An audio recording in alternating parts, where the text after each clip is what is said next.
Liebe Christine Streuli, herzlichen Dank dafür, dass wir diesen Talk machen können. Das Konzept, ich steige mal so ein, trägt den Titel Who Pays the Bill? Und wenn man im Haus Konstruktiv die Frage stellt, wo Bill dabei ist, dann kommt man sehr schnell auf Max Bill. Und vielleicht möchtest du auch erzählen, wie da dein Referenzsystem mit Max Bill, wie du da auf das kommen bist. In Bezug auf das Haus Konstruktiv wollte ich eben auch tatsächlich auf den Inhalt dieses Hauses eingehen. Also deshalb habe ich mich dann auch nochmal wieder mit den ganzen Konkreten auseinandergesetzt und mir Bücher angeschaut wieder und Arbeiten in Museen angeschaut. Und dann ist mir eine kleine Arbeit von Max Bill aufgefallen. Das ist die Arbeit von 1942, die heißt Horizontal, Vertikal, Diagonal, Rhythmus. Ich denke, es ist eine sehr spezielle Arbeit von ihm, weil ich immer das Gefühl hatte, wenn ich sie betrachtet habe, eigentlich ist es wie ein Ausschnitt von einem Großen und Ganzen. Aber es ist natürlich kein Ausschnitt, es ist seine Komposition. Ich wiederum habe diese Arbeit von Bill genommen und habe sie ergänzt.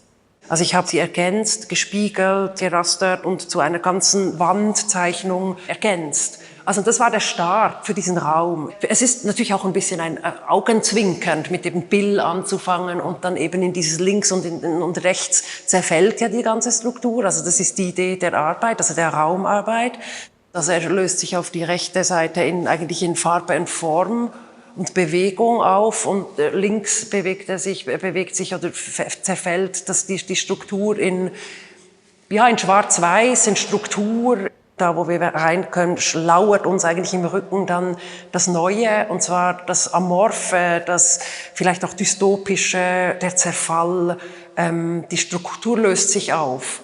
Oder besser gesagt, vielleicht ist nicht das eher der Rhythmus, von dem Bill redet, wo ich mich auch mal frage, was ist denn das für ein Rhythmus, der so mathematisch berechnet ist? Also ist das Rhythmus? Wie meint er das? Würde ich ihn jetzt gerne fragen wollen und setze dem etwas gegenüber.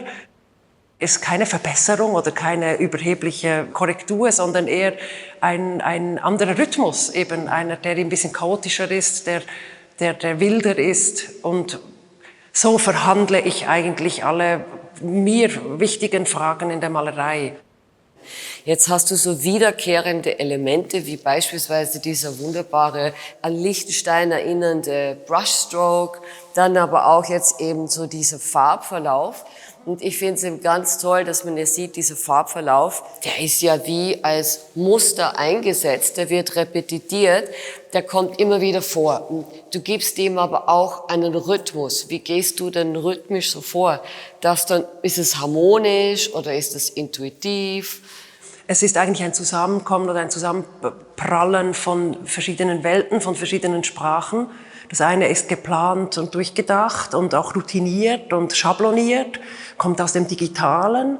Und dann ist aber das andere eben auch genauso wichtig, dass ich mit Farbbomben die Wand beschmeiße, wo ich es aushalten muss, dass eben diese Farbnasen runterlaufen. Und das ist etwas, was ich in dem Moment, in dem ich die Arbeit produziere, denkend handeln und handelnd denken muss. Das ist aber das, was mich am allermeisten interessiert. Tatsächlich die Aufregung, vor Ort dann zu sein und diesen Raum zu spüren.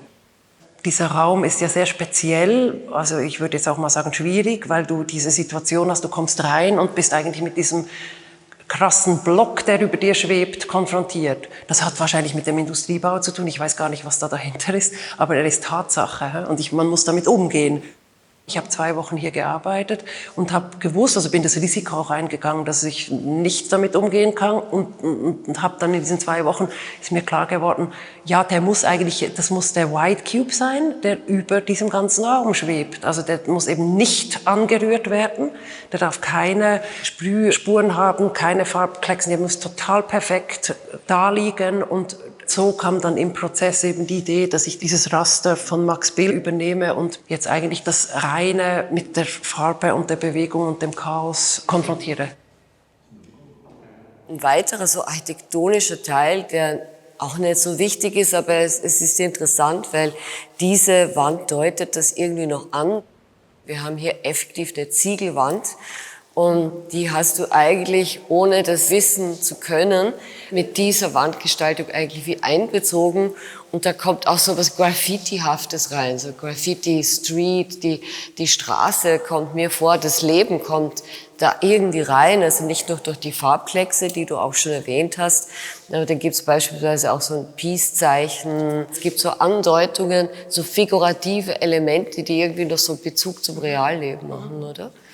Ich male seit 2 Jahrzehnten und das war nie eine Frage, die mich wirklich interessiert hat. Also ich habe mich nie eingrenzen lassen. Das hat mich immer gestört, wenn ich gefragt wurde, was malst du? Malst du abstrakt oder figurativ? Es geht um die Fragestellungen, die man hat. Dann kommt halt eben dann mal eben dieses Peace-Zeichen und dann kommen dann die Hände und dann kommt die Welt. Demgegenüber wird aber dann auch ein Farbklecks thematisiert. Also es ist einfach alles. Alles darf Platz haben. Ich glaube, das ist ein wunderbares Schlusswort. Vielen lieben Dank, Christine. Ich danke dir.